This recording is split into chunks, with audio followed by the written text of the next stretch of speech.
Alright, today I'm going to show you one of the simplest yet most effective ways to get ahead of 99% of players in Rocket League. I want to talk about the importance of watching and analyzing your own replays. Replays lets you see mistakes like missed rotations, poor positioning, or any mechanical errors. It's sometimes tough to figure out how or why you got scored on during a game, but watching the replay back gives you a different perspective and lets you review things at a slower pace. If you don't know how to watch your own replays, here's a simple way to start. The next time you play in an even game where the scoreline is even, save that replay. When you are watching it back, skip to the moment where you got scored on, then rewind about 20 to 15 seconds. The reason for going this far back is because it's pretty common that a mistake was made way before the goal happened that led to your team getting scored on, and sometimes it'll go overlooked. Now look for positional mistakes. Check and see if you're out of position. Maybe you were too far forward, maybe you were too far back. An example could be maybe you were too far upfield when your teammate lost possession, which ended up leaving your goal open for a counterattack. Alright, so next I want you to watch your rotation. Check and see if you were rotating properly. If you cut rotation, or did you double commit with a teammate? An example could be if you see two players going for the same ball. That's a double commit. A double commit will often leave your goal exposed. You also need to watch your boost management. If you have enough boost to make the play, if you waste boost or fail to pick up small pad, maybe you ran out of boost because there was a time where you were boost tapping for no reason,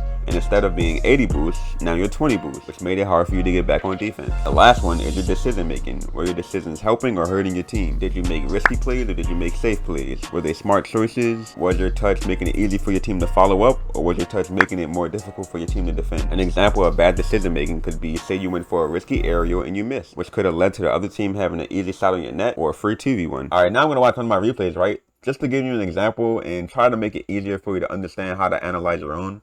So like I said, go to your POV and then go to the goal where you got scored on. I'm blue team, so orange team scored here first.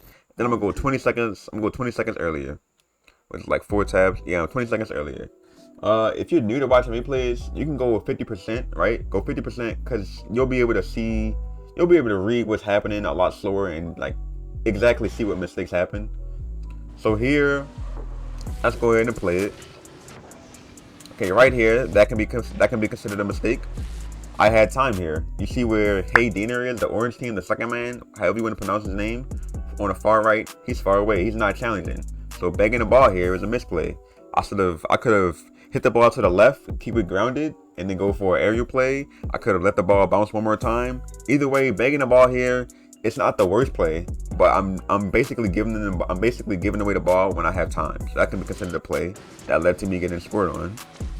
If we keep going, okay, this is good right here where I camera check. I camera check here just to see if Hey Diener is challenging.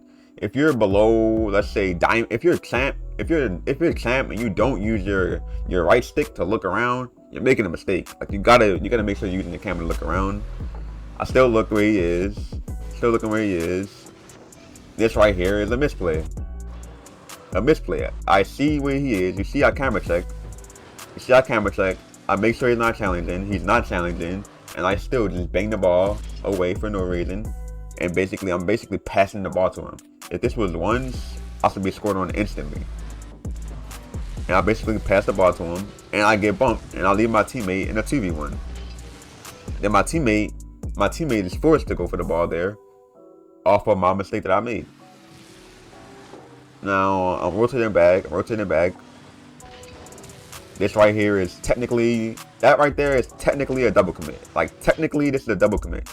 But the only reason I go here because I feel like I have more boost than my teammate and I can get it to the corner. I can get it to our corner more safely than he can. I feel like I'm in a better position to do so. But this still can be technically considered a mistake because I really don't have to cut here. So that can be considered a mistake. And if we keep going here, I didn't camera check. Like I said, camera check. I should be looking to my left here to see where, I think was it Bean? No, it's Hey Taco or Hey Diener. I should be looking to my left here to see if Hey Dean is coming here. And he's not. He's not even thinking about it. If I would have camera checked, this could have prevented us from getting scored on. But instead I go for the ball. I basically just pass the ball mid and leave my teammate in another 2v1. And we get scored on because of it. Now you could blame teammate here. You could potentially blame teammate here for like rotating. He has boost. There's no need for him to go for corner boost. He could turn left, but he decided to take their boost. and you could blame teammates for not being able to follow up in time or yada yada yada whoopie whoopie whoop. But at the end of the day, you can't help your teammate improve. You can only really help yourself improve.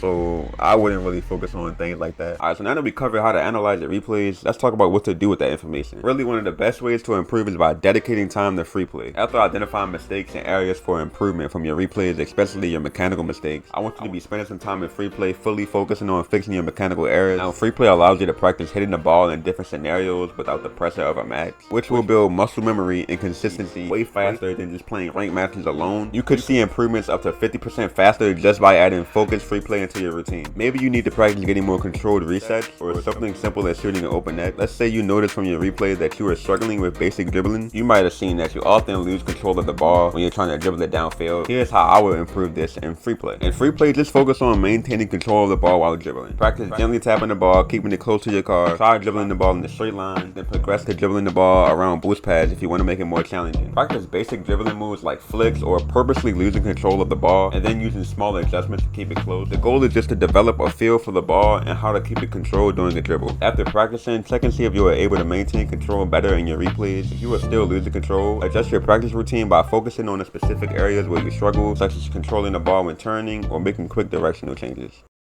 When you combine regular replay analysis with dedicated free play practice, you're setting yourself up to improve way faster than just playing ranked alone. Remember to watch your replays after matches and take notes on what you did well and what you can improve on. Make sure you're practicing in free play for around 30 minutes to an hour, focusing on the specific mistakes that you found in your replays, and then play your matches, apply what you have practiced in some ranked games or some casual matches, and then repeat the cycle.